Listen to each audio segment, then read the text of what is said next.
કોઈ ગ્રાહકને તમે જાઓ ને કામ કરવા રાખવા માટે તો ગ્રાહક પેલા શું વિચારે છે?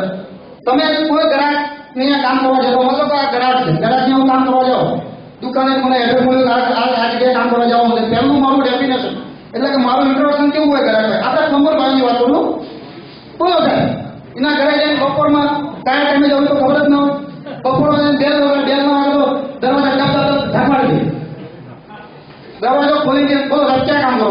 એમ ના કે સાહેબ મારું નામ આવે છે, રાજસ્થાને મોકલ્યો છે, ફલાણો પ્લમ્બર. આપણી પર્સનાલિટી ડેવલપમેન્ટ નથી. કારણ આપણે પ્લમ્બિંગ કામ રાખવા જ્યારે જતા હોય છે ત્યારે ગ્રાહક એવું વિચાર કરતો હોય છે કે ખરેખર પ્લમ્બર છે કે નહીં. કેમ કે તમારા પાસે કોઈ એવું આઈડી કાર્ડ છે કે પ્લમ્બર છો તમે એવું? ના. તમારી પાસે કોઈ એવું સર્ટિફિકેશન છે તમે પ્લમ્બર છો? ના. તમે કોકના આધારે ગયા હો, દુકાનવાળાએ કીધું હોય સ્ટોર વાળાએ, અને ગ્રાહક સ્ટોર વાળા ઉપર વિશ્વાસ રાખતો હોય, તમને જોઈને તો વિચાર કરતો હોય કે કામ આપું ના આપું. તમારો ધંધો થઈ ગયો 50%. ગ્રાહક વિચારવામાં કામ આપું ના આપું. કારણ કે અમિતાભ બચ્ચનનું પિક્ચર આવ્યું એમાં એવું લખ્યું હતું, એને હાથ પર લખ્યું મેરા પાસ સ્ટોર હે. હવે આપણે ત્યાં પોતાઈ ના મેં પ્લમ્બર હું લખવાનું તમે એવું. તો આપણે કારીગર હોવા છતાં આપણે કારીગર છીએ એવું સાબિત કરવા માટે શું કરવું? તમે કારીગર છો તો કારીગર બનવા માટે, તમે કારીગર છો એ સાબિતી માટે તમે શું કરશો? એટલે હાલની વાસ્તવિકતા એવું કહે છે તમારી પાસે તમારી ઓળખાણ નથી. એવા સત્ય છે ને? તો આગળ ચલાવો ને.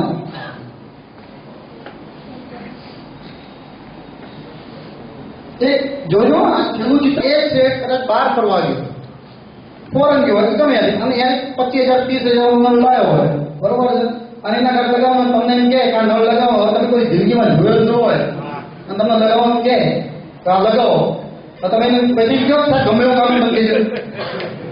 લાટ તો ઠીક નથી હરી પ્લમ્બર મિત્રો આપણે દર બીજા દિવસે અપણ છીએ, દર બીજા દિવસે. કારણ કે આ દુનિયા આજે આધુનિકતા આવી ગઈ. પહેલા ગાડામાં ફરતા હતા, હવે પ્લેનમાં ફરી.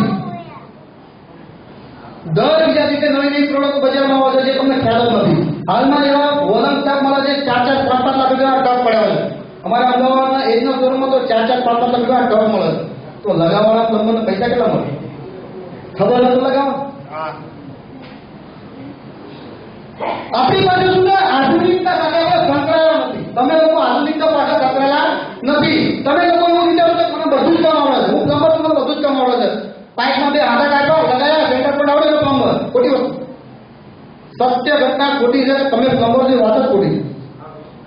દર બીજા દિવસે માર્કેટમાં જે વસ્તુ આવે તમે જાણતા ન હો, આ નવી વસ્તુ આવી તમે જાણતા ન હો તો તમે તમારા ગ્રાહકને બતાવી નથી શકતા. એટલે તમે 1960ની જિંદગી તમે પોતે જીવો છો અને ગ્રાહક જે જીસનું કંઈ પહેરતો હોય, જે લેટેસ્ટ જિંદગી જીવવા માંગતો હોય, તમે એને 1960 લઈ જાઓ લગાવો હોય સિમેન્ટથી.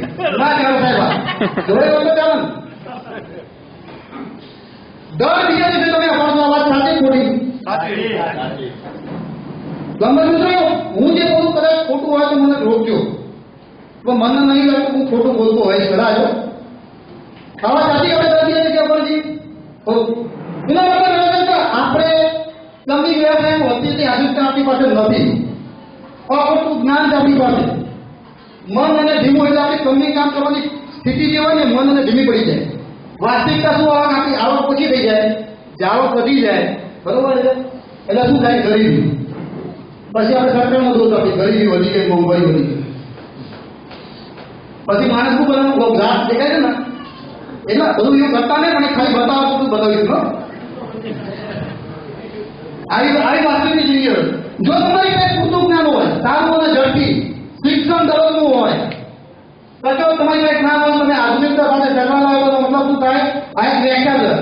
આવક વધારે, જાવક ઓછી, સર્વાંગી વિકાસ. દેખાય ને પ્લમ્બર હું ખુશ અંગૂઠો બતાવો છે તો હું ખુશ છું. ક્યારે? જો આપણામાં કાંઈક જ્ઞાન હોય, 10 બીજા દિવસ આપણી પાસે નોલેજ હોય અને કોઈ પણ ગ્રાહકની આવું જાઓ અને ગ્રાહકને એ નોલેજ આપો કે સાહેબ તમારું કામ કરવું હોય, તમારે 5,000 રૂપિયાનું કામ કરવું હોય તો તમારે આ વસ્તુ લગાડવાની, તમારે 2,000 રૂપિયાનું કામ કરવું તમારે આ વસ્તુ લગાડવાની, તમારે 1,000 રૂપિયાનું કામ કરવું તમારે આ વસ્તુ લગાડવાની. મફત કામ કરવું મન ના બોલો.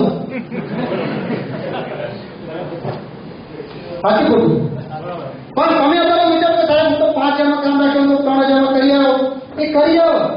કારણ કે તમે 5000નું ડેફિનેશન નથી આપી શકતા, સમજાઈ નથી શકતા ગ્રાહકને સાહેબ 5000નું કેમ લઉં છું.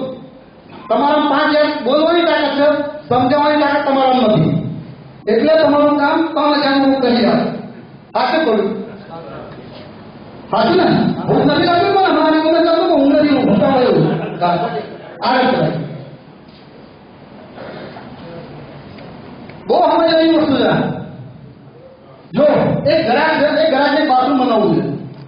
હું પ્લમ્બર છું. એ ગ્રાહક પાસે હું ગયો, ગ્રાહકને મેં કીધું સાહેબ હું પ્લમ્બર છું, 1000 રૂપિયા થશે મારા કામની મજૂરી. કેટલી? 1000 રૂપિયા. ગ્રાહક કે સારું કરે છે, 1000 રૂપિયા આપીશ. પછી ગ્રાહકને બીજો નંબર મળ્યો. ગ્રાહકે એક નંબર પૂછ્યું તું કેટલી મજૂરી લઈશ? ઓલો કે 700 રૂપિયા. ઓલો ગ્રાહક વિચાર કરતો જાઓ, સુરેશભાઈ મારી પાસે 300 રૂપિયા મુફતમાં તૂટી જાય. અને સુરેશભાઈનું ડેફિનેશન એવું હતું કે 500-800 રૂપિયા મારી મજૂરી થાય છે, મારું ટેકનિકલ જે માઇનિંગ વાપરું છું એમાં 200 રૂપિયા મારા ગણાય છે, અને મારો તો પોઈન્ટ કરીને 1000 કરી દે. બીજો નંબર 800 રૂપિયા કામ લાગે. એટલે ગ્રાહક નંબરમાં શું આવે? એવું ના આવે સુરેશભાઈ સારા માણસ છે, સારા નંબર શું તો વિચારે સીધું જ ક્યાં વિચારે 300 રૂપિયા. સુરેશને મારી પાસે 300 રૂપિયા તૂટી જાય છે. તો ભાઈ એને બીજો પૂરો મળી જાય 400 રૂપિયા કામ કરવા અને થઈ જાય. થઈ જાય ના થઈ જાય? જો આ 3 નંબર 400, 700, 1000 આપણે જ છીએ અને આપણે જ ગ્રાહકને બતાવીએ છીએ કંપની કામ કેટલામાં થાય. આ તો ખોટું. અને તમે તમારી ઇમેજ તમારી જાતે આપો તો નથી કરતા. આમાં ગ્રાહક પોતે વિચાર કરો છે આમાં પ્લમ્બર કોણ? એ તો વિચારો. આમાં ગ્રાહક પોતે વિચાર કરે છે 1000 વાળો પ્લમ્બર છે, 500 વાળો પ્લમ્બર છે, 400 વાળો પ્લમ્બર. એટલે એનો મતલબ એવો છે કે આપણા કામમાં દર નથી. તું આગળ બોલો. હા બોલો બોલો તો ખબર પડે. મને તો બજાર મળી ગયો છે, હું પૈસા ન વિચાર કરતો તો હો ક્યાંથી લઈ? જો એવો બતાવો ઇનામ જોતું હોય તો આવો એસોસિએશનમાં.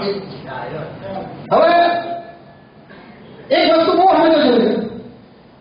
એક ઇન્ટિરિયર ડિઝાઇનર હોય, ઇન્ટિરિયર ડિઝાઇનર તમે કામ કરતા હશો, સિવિલ ઇન્જિનિયરનું કામ કરતા હશો, એક ઇન્ટિરિયર ડિઝાઇનર આ પ્લમ્બિંગ કામ કરવાનું હોય, પ્લમ્બર તરીકે તમને ત્યાં બોલાવો. ઇન્ટિરિયર ડિઝાઇનર પ્લમ્બિંગ પોતે કરવાનું નથી, તમને કામ કરવાનું. તમારી પાસે કામ કરાવશે ને ડિઝાઇનર જે હશે, ઇન્ટિરિયર ડિઝાઇનર તમારી પાસે કામ કરે જાતે કરવાનું છે, તમારી પાસે કરશે ને. તો તમે બાથરૂમનું સારામાં સારું કામ કરો, સારામાં કામ પતી ગયા, બધું પતી ગયા પછી જ્યારે ઘરધણી, એ ઘરધણીના મિસિસ હોય, વાઈફ હોય એના બાજુવાળી પૂછે એટલે તારું બાથરૂમ તો બહુ સારું થઈ ગયું. તો એ ઘરધણી એની વાઈફ શું જવાબ આપો? મારો નંબર બહુ સારો છે તો મારો નંબર બહુ સારો હતો ના કે અમારા ઇન્ડિયન ડિઝાઇનર બહુ સારા ગધેડા મને આપણે છૂટા હોય બાથરૂમમાં બરોબર છે, 5 થી મજા હોય સેન્ટર પોઈન્ટ માટે હોલમ લગાવવા માટે, અને પછી કામ પતી ગયા પછી ઘરધણી કે મારો ઇન્ડિયન બહુ સારો હતો. કેવો મગજ છે? તમારું માન સન્માન નથી. તમે ગધેડા જોડે કામ કરો છો, તમારું માન સન્માન નથી. તમે જુલાના કામ કરતા હો કરો છો ને, તમે જુલામાં લાગતો છો, જુલાના કામ કરો છો, જુલામાં લગતા કોઈ નંબર મળી જાય એને સરકારે કોને એવોર્ડ આપ્યો? કોનું પેપર મળ્યું કે બિલ્ડિંગમાં લોકોના સુવિધા આપવા માટે, ટોયલેટની સુવિધા આપવા માટે, પાણીની સુવિધા આપવા માટે, લોકોનું સારું કામ કરવા માટે એક નંબર જિલ્લામાં લગતો મળી ગયો. એટલે સરકાર અથવા સમાજ એના એક બિરદાવે છે, એક એવોર્ડ આપવામાં આવે છે, એના સન્માનપત્ર આપવામાં આવે છે, વીર પત્રક આપવામાં આવે છે. એવું ક્યાંક આપ્યું છે? મિત્રો આપણી કરુણતા તો જો તમે મોતના મુખના કામ કરો છો, દેશની સરહદે મોતના મુખના કામ કરે છે, અને સરકારમાં આવ્યા જે અધિકારીઓ હોય છે મોતના મુખના કામ કરતા હોય છે, એમાં લોકો ભૂતિ મળી જાય વીર પત્રક, વીર શહીદ કહેવામાં આવે છે. અને તમારી મારી મૂર્ખામી તો જોવો કે આપણે ગધેડા જેવી મજૂરી કરી છે તો આપણે કોઈ માન સન્માન નથી. સર તમારું કોઈ માન સન્માન? સર તમારું કોઈ માન સન્માન? આપણી કરુણતા એ છે કે આપણે ગધેડા જેવી મજૂરી કરી છે. પ્લમ્બર એક પાણીની સુવિધા પૂરી પાડતો એક મોટો વ્યવસાય છે, એક જવાબદાર વ્યક્તિ છે કે જે લોકોની સુખ સુવિધા ઊભી કરે છે. જો તમે પ્લમ્બિંગ કામ ના કરતા હો તો ડબલા લઈને લોકો રેલવે જાત ને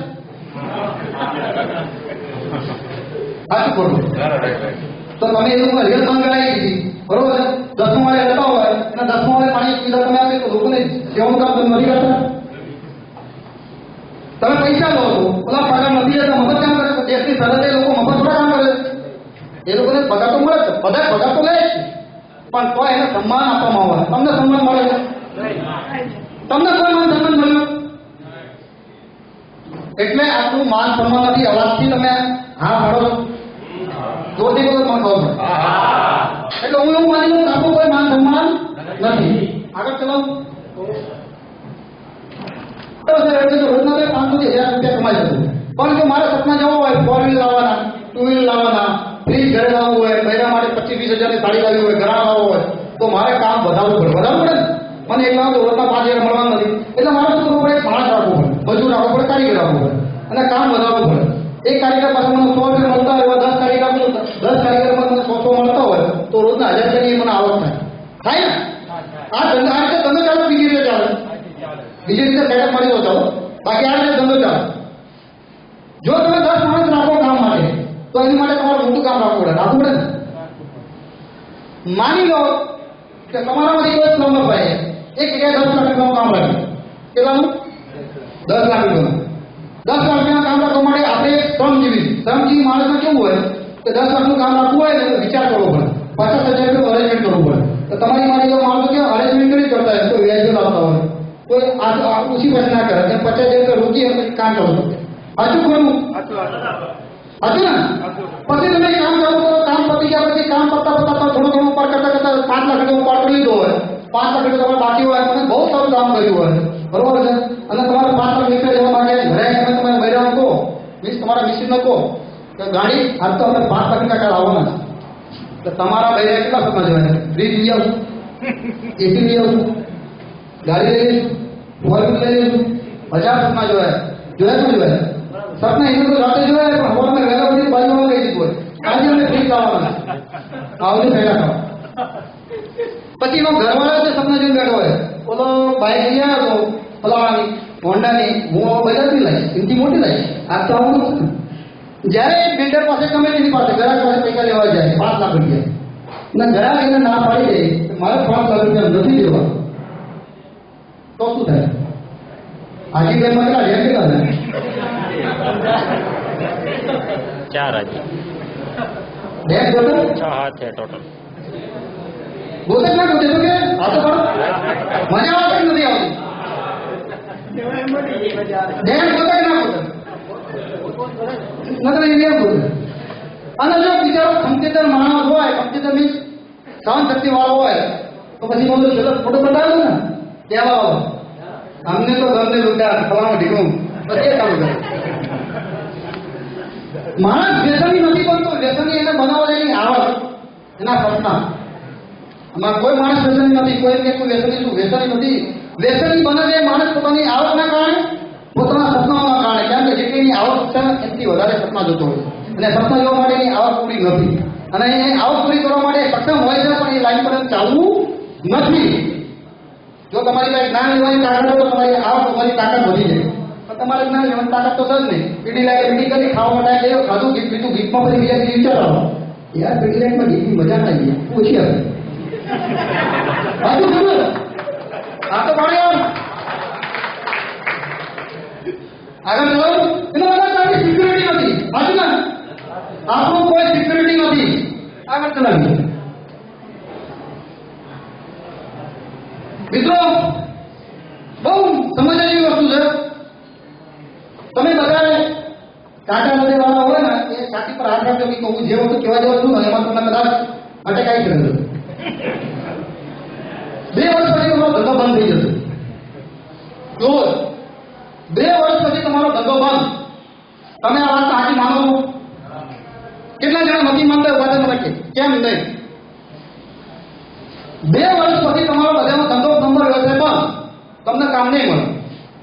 આ વાતથી તમે વાકેફ છો કે નથી? આ વાતને તમે માનવા માંગો છો? નથી માનતા? તો તમે જીવતું કરવાના. એક શાકભાજીનો લારી વાળો તમારી શેરીમાં જયારે શાકભાજી વેચતો તો રોજના 500 કમાતો. કેટલા કમાતો? 500. શાકભાજી લારી વાળો જયારે શાકભાજી ખરીદે છે ને